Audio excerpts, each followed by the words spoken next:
Vedare tinokuchingamidzai zvekare kune chimwe chirongwa pano paZim Facebook Secrets and Confessions. Tadzoka zvekare nemamwe mamessages. Rekedzai tibva tapinda mumamessages edu atadzoka takakubatirai.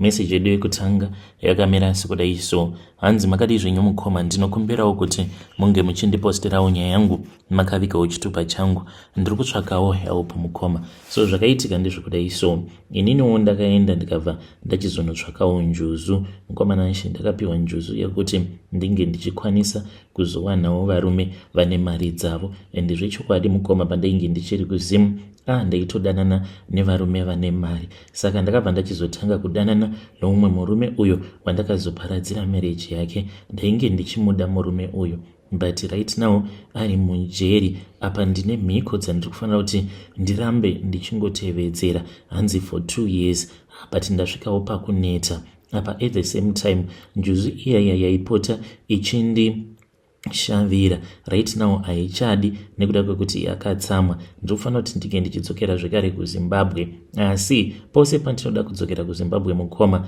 ndinongoona ropa pawindscreen yemotikari yangu, zvichireva izvo kuti murodhi umu ndinokwanisa kuita accident. Ndinogara ndichitongorota mukoma ndichitoita accident. Apa yakatsamwa manje, so handichazivi kuti ndoita sei nayo. Kune vanokwanisawo here kundigadzirisirawo njuzu yangu iyi ikwanise kushandidzana neni mune zvakanaka sezvayaigara ichimboita kudhara, but right now haisi kukwanisa kunditsvakirawo varume. Saka ndatongomirira murume uyu ari kujeri. So mukoma nashi, uyu murume uyu takadana nako kuZimbabwe ikoko, ndivo vainge vakatochibata kuti dzvi, noti zviri kutaurwa nevamwe ngoma, ndivo vakatanga nawo madiamonds awa. Mazita evanhu vakuru handingazotauri hangu, but munozviziva here kuti pakatanga zvemadiamond kwaitova nezvikopo-kopo zvaitoenda zvevanhu vakuru vachitoshandisa zvikopo-kopo zvearmy zvotoenda zvotonotora madiamond mukoma. Madiamonds awa aiti kana akaenda kunotorwa paya usiku, zvikopo-kopo zvobhururuka usiku hwose zvichidzoka kuHarare. Then madiamonds awa aizoendeswa kune imwe military base. Then murume uyu wandainge ndichidanana naye ndiye aizotoenda nevamwe vake vonokolekta madiamonds iwawo. Mukoma nashi, madiamond awa taitomaona sekunge chinhu chisina kana basa, vanhu vachinzi vari kuurayirana madiamonds iwawo. Ini dzimwe nguva mumba mangu munenge mutori kana nemasaga 2-3 anenge akazara kuti mako nemadiamonds. Hanzvadzi dzangu dzakasvika pakubudirira because ndaingonokora. Ndinorangarira kuti pane pamwe apo paakambouya nemasaga emadiamonds ainge akawanda. Mukoma nashi, ndakabva ndadaidza imwe hanzvadzi yangu ndokubva tanyatsokusunungura saga riya because madiamonds awa ainge achinzi aifanira kuti ange achienda kuChina. Then kana aenda kuChina obva achizotanga kutengesewa. Ainge akawanda masaga iwawo mukoma nashi. Nyika yedu ine hupfumi, asi kungoti hupfumi hwacho huri mumaoko evanhu vashoma. So ndakati ndapiwa masaga awa zvikanzi bebi machengete, ndikadana hanzvadzi yangu ndisu uyo, tikabva tatanga kusunungura. Ndakatora zvemabheseni zvainge zvichikwana izvo kuita 5 ndokubva tangonokora mukoma tichizvizadza kuti mako nemadiamonds, ndokubva ndazoviga tikabva tasunga paya sezvazvainge zvakaitwa. Iye akatongouya nevakomana vake vakabva vatongosimudza masaga aya izvo ndainge ndatotora mamwe madiamonds. Takabva tatanga kumatengesa kutaura kudai so hanzvadzi dzangu dzine imwe mari inosemesa zvekuti this is like generational wealth that we have built. So ndakazoti munhu wangu ati ndatenga imba kuSouth Africa, ndikabva ndati handichasari. Ndipo pandakazomuparadzira marriage yake, sezvo ndainge ndava nemari handina kana kumbozeza mukoma. Ndakaenda kuZambia ndikanotaura neimwe ng'anga iyi ndikatoiudza kuti chinangwa changu chainge chiri chekuti ndinge ndichitorera umwe mukadzi murume wake ndikabva ndapiwa mushonga. Saka mushonga uyu ndaipota ndichiuzora pakati pemazamu angu panguva iya yandinenge ndichirara naye, ndobva ndati apote achiisa nhengo yake pakati pemazamu angu. Saka izvi zvakazokonzeresa kuti ange achizova murume anonditeerera zvisingaiti. Ndikabva ndamuudza kuti ndaida kuti ange achiramba mukadzi wake. Saka mukadzi uyo akarambwa mukoma akabva angorwadziwa zvake, ndokubva ndatoroorwa mukoma Nash. Akamanikidzwa kuti anga achisaina madivorce papers, akapiwa mari yainge yakawandisa. Aichema mukoma achitoti mari handina basa nayo, chandiine basa nacho ndiwe, kunyange ukandipa mari yakawanda asi still I am going to feel the pain. Mukoma takabva tatorana zvedu tikauya kuno kuSouth Africa, uye zvekare kumansion kwandinotogara ndiyo imba yacho iyoyo yaakatenga. Varume mukoma Nash vanongondida, ndatiko zvinozvi zvakazodzikira hazvo. Ipapo mukoma Nash ndaitoti kana ari out of the country ndaitotorwa ndichitoendeswa kuma VIP club nedzimwe mbinga, even though ndainge ndichitogara naye. So nyaya yavapo ndeyekuti njuzu iyi yakazosvika pakutsamwa mukoma Nash. Pane rimwe zuva ndainge ndichitodriva zvangu, ndakati ndichidriva kudaro ndopandakangoona kuti pawindscreen painge paine hove yainge iripo. Ndikati ko chiko chiri kuitika, ko yainge yatondipandukira because I was supposed to go back ikoko uko kwandakanotenga njuzu iyi. Saka ndainge ndagarisa ndisina kumboendako. Ko ndaifungidzira kuti ndakatopedzerana navo ivo sekuru vacho ivavo because ndakangoti ndaitawo mari ndikazodzokera kwavari, uye zvekare ndakaenda nemadiamonds 5. Ndikabva ndati sekuru, tarirai muone zvandakuvigirai. Vakafara zvisingaite mukoma Nash, vakamatengesa madiamond iwavo, vakatenga imba muHarare, uye zvekare vakatenga nemotikari dzakawanda. Ndikabva ndati ini zvekuramba ndichingoenda kun'anga on a daily basis handizvikwanise, ndokubva ndasiyana navo ndisingatozivi kuti aiwa njuzu iyi kunyange zvangu ndainge ndakaitenga but yainge ichingori njuzu yavo. Zvino yazondipandukira apa ivowo havadi kucommunicata neni, vakangonditi svika paground, but kuti ndinge ndichisvika paground pacho hapasvikiki for the why, nekuda kwekuti iyo iri kuda kutondiuraya. Ndinotongorota hope idzodzo dzekuti kana ndikangoenda kumusha ndichidriva kana kutoenda nendege chaiyo ndinotongozorota ndichizotoita accident, vamwe vanhu vachizotongofira zvavo mahara. Saka ndichiuyawo panapa ndiri kudawo rubetsero because ndaneta ini kani nekuramba ndichingoenda kumakuva. Why is it ndichiramba ndichienda kumakuva? Patakauya kunoko murume ndakamuudza kuti mari yauinayo yakawandisa. Mukoma ane mari, dzimwe mari dziri kuDubai, kuChina nekumwe kunonzi kuPanama, ndiko kwacho ikoko kwavanoisa mari dzavo, zvekuti kunyange nhasi zvikanzi munyika medu maita hondo, musafunga kuti mune mari dzamunombovatorera because mari dzavo dziri kunze kwenyika kwavanoti masafe haven.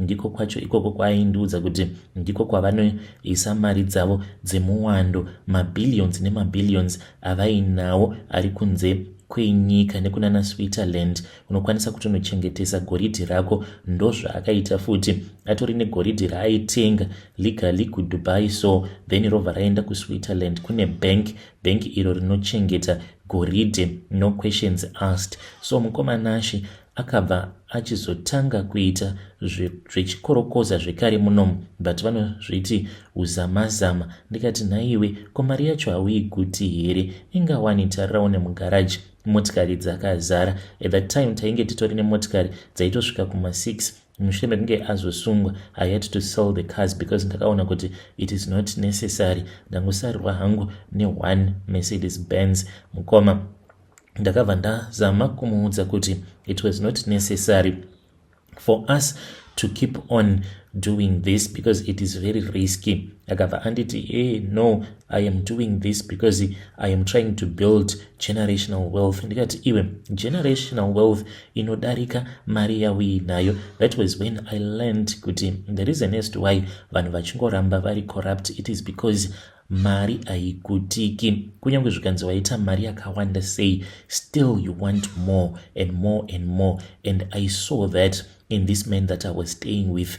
Aikwanisa kutouya mumba akabata kana 5 million rands, but still he will end up doing mamwe madeals ekuti aikwanisa kana kutomunyudza mukoma. So iye akabva achizotanga kuita izvozvo zveuzama-zama. Saka ivo ndivo vanenge vari masponsa achitoshandidzana nevamwe vanhu vakuru vaya vamunotoona vachitokurudzira kuti maZimbabweans anofanira kuti ange achidzoswa kunyika kwavo. Iye akatoti it is just a plan yekuti the majority vanongoramba vakafokasa pazvinhu zvisina kana basa sezvakaitika pahondo yeminda. Ndozvaaitaura izvozvo kuti pane imwe pati yakapotsa yaluza maelections because vanhu vainge vava kutanga kuonera kuti pane zviri kuitika, vanhu vari kungodya mari vari vega. Zvikabva zvazonzi ivhu kuvanhu, yainge isiri nyaya yekuti ivhu kuvanhu, but yaiva strategy yekungoti vakwanise kuzohwina maelection gore racho iroro. Vanhu ndokubva vatongoti tatopiwa minda, tapiwa mapurazi paya, then ivo vakabva vachizotohwina. Ndo zviri kuitwa zvekare muno muSouth Africa kuti munenge muchingonzi maforena ndo ari kutitorera mabasa. Izvo kune zvimwe zvinenge zvichitoitwa mubackground zviri kukonzeresa kuti vanhu vasakwanisa kuwana mabasa, like vanhu vacho vanoita zvepolitics vachingopanana mabasa pachezvavo uye zvekare vachidya mari dzenyika. So mukomanashi iye aitoshandira vanhu vakuru, saka vaizotsvaka masindiketi ekunana Lesotho uye zvekare nevamwe maZimbabwean, but vacho vanoita zvekuchera chrome kana kuti gold, vazhinji vacho vanobva kuma-areas ekunana Gwanda kana Bulawayo, ndo vanoshanda semasindicate vachiita zveuzama-zama. Iye basa rake rainge rekuti anoshandisa mari yake, because ava vanhu vakuru vanenge vasingazodi kuti pange pachizova netrail yekuti vaipota vachimupa mari. Saka aishandisa mari yake kusponsa makorokoza awa vachiita zvechrome. Kwamanashi nemari yavanenge vainayo, equipment dzacho kunyange dzikanzi dzinenge dzabatwa nemapurisa, vanenge vasitomborina kana basa nazvo. So akangoramba achingoita saizvozvo until nerimwe gore pane umwe murume wekuLesotho uyo akazombopa gold raakaba mukoma rainge rakawanda ndokubva aritengesa. Vakazomubata zvino ava munzira ava kudzokera kunyika kwake. Murume wangu was the one who ordered that hit kuti munhu uyu ange achizourawa. Akaurawa mukomanashi, and hey mukoma, I think maybe ndo zvakazokonzeresa kuti njuzu yacho inge ichizotsamwa, because ndakazotoendawo naye, haana kundiudza, akangonditi baby kune kwatiri kufanira kuti tinge tichienda. We then drove mukoma, ndokubva tazoenda pakati pesango. Ndo pakazosvika vamwe varume vemuno zvekare muSouth Africa vanoita zvekuhaiwa as a hitman. Saka ndakatomuona mukoma murume uyu akarohwa nepfuti, ndokubva vatongomusiya musango makaremo. So handizivi kana zviri zvo zvekare zvakakonzeresa futi kuti iyo inge ichizosvika pakutsamwa. Kubvawo ipapo ndakatoona kutoti upenyu hwakabva hwatanga kudhakwa, mbijana upenyu huchitodhakwa until achizonosungwa. But iye, even though akasungwa mukomanashi, they made sure kuti nyaya yacho never even appeared a lot in the news, because vanotokontrola zvakawanda sevanhu vane mari.